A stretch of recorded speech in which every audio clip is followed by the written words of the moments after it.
So we had a broken internal bypass valve going on here at this customer's house.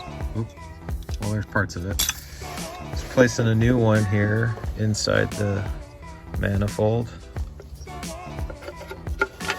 Make sure you put this in the right way. So that was broken and it was causing a knocking sound inside the heater. It sounded like marbles were running through here. Bah, bah, bah, bah, bah, bah, bah, bah.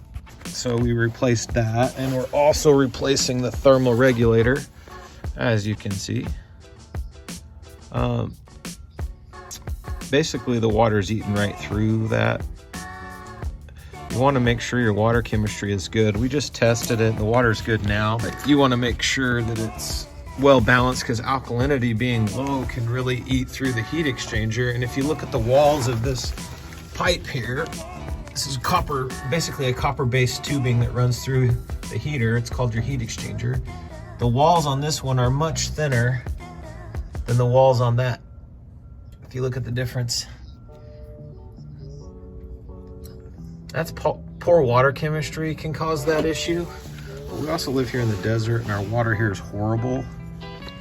So we're gonna keep an eye on that, make sure everything's running. If it springs a leak in there, inside the center of this drum is basically a fire. And if that springs a leak inside that drum, it's just gonna put out the fire and your heater will never fire. So new heat exchanger or brand new heater.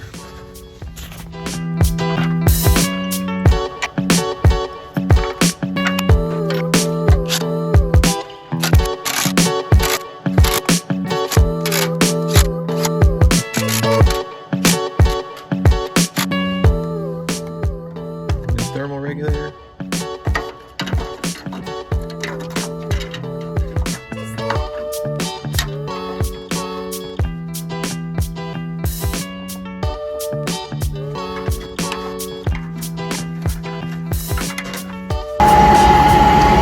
Heater is running good, like it should. No knocking sound, doesn't sound like marbles. Again, it sounded like marbles just bouncing around inside this header, just bouncing around. Which, from experience, we went and thought, you know, that bypass valve was probably broken, which it was. Replaced the thermal regulator because it was eating through. Heater's running. Been running for about 5 minutes. It's all done through the automation. They got a spa, so we're heating the spa temperature currently is 53. We're heating it to 100 and it's running good.